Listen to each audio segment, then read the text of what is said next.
احنا مش نقول شعب محافظ وشعب مزمر وشعب منكر، هي شعب منافق صراحه، خذها من الاخير الغالبيه العظمى، لان النفاق هو رهيب في ليبيا. عرفت التظاهر بشيء وعمليا بعد شيء ثاني. هذه كل الناس يقولها، بدات لما يجي قصه الدين يفهمونا القصه شنو معناها الدين اصلا.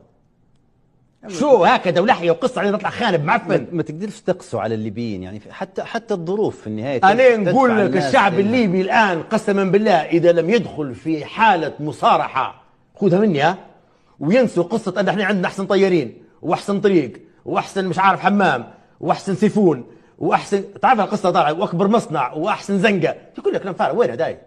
انت غرست نفسك لما تحط نفسك في هذه القيمه. مش احنا لما نسبوا واحد عدم مؤاخذه نقول له تونسي وتحسب لي جاي من لين، تحسب جاي من رومانيا. مش انت لما تعارك تقول لك التونسي احتقارا لشعب تونس العظيم. مع ان الان لو بنقارن وضع ليبيا بتونس، الليبيين المفروض نخجل من انفسنا ونستحي وعار ان نتكلم عن تونس بكلمه اصلا. يعني مستوى التقدم الحضاري والرقي الحضاري في السلوك المجتمع التونسي. خليك من جانب الفكر اصلا، ما بديش حتى نناقشوه يعني اصلا. لكن طريقه تونس في اداره صراعاتها الحساسه جدا. يا راجل في الصراع الانتخابي تعكس لك الكتله السياسيه والطيف السياسي، وزي ما يقولوا التوانسه يقولوا لك العائله السياسيه ناس راقيه، احنا ما نسوى شيء قدامهم. فالحين غير في الفن والزياط وخلاص، سامحني في اللفظ، والبزين كبير هذاك يعرف يرفس. ثقافه جاهليه لازم يواجهها عندك بكل وضوح، يواجه الليبيين بحقيقتهم زي لما جاء قرآن لقريش بالضبط. لازم منها المواجهه هي. ليش تستحقوا في تونس؟ ليش تستحقروا اي واحد ليبي او ليبيه امه ما هوش ليبي؟ بيقول لك هذاك امه مصريه، امه تونسيه، امه ما عندنا، ما عندهاش هي الثقافه. ايه هذا هو مجتمع هيك تربى، ما لهاش اي قيمه. لما تجي تقول يا اخي معلش بسالك سؤال، ليش تسب فلان تقول مثلا ولد التونسيه؟ معلش ايش تقصد بها؟ وضح لي لو سمحت.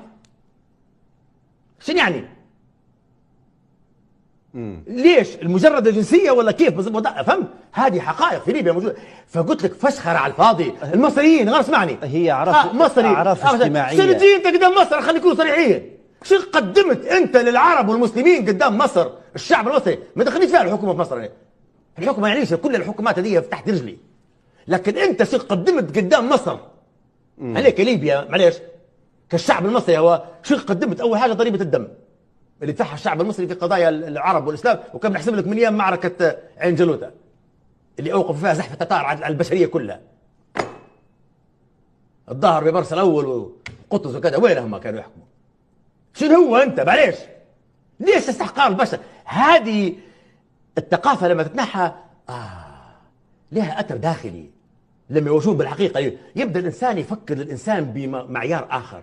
فهمت شو نقصد؟ طيب ان البني ادم شو يمثل وتدخل معاه المواطن. غير فهمني، خلينا نحكي انا جايك في هذه، بس خلينا نكون محددين. ما ذكرتها المواطن لانك انت فتحت جرح لابد منها. كويس، جميل جدا.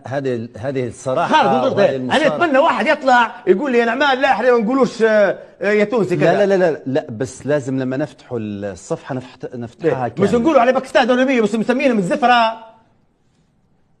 هذا الليبيين، خلي يكونوا صريحين. انت ما تقدرش لما تلقى باكستاني مش كانوا احنا من صغار زكي قدامنا نتاوك عليهم. لا ما فيش دوله نوويه. ما فيش حد ينفي يا استاذ نعمان، بس الان وانت قاعد تشخص في الحاله، وكون فيه تشوه في بعض الامور او بعض المستويات، ما تقدرش تعزل هذا على 42 سنه من الانغلاق والانقطاع عن العالم وعن المجتمع. هو الكارثه هي. كويس، حتى بس ما نكونوش قاسيين على ارواحنا يعني.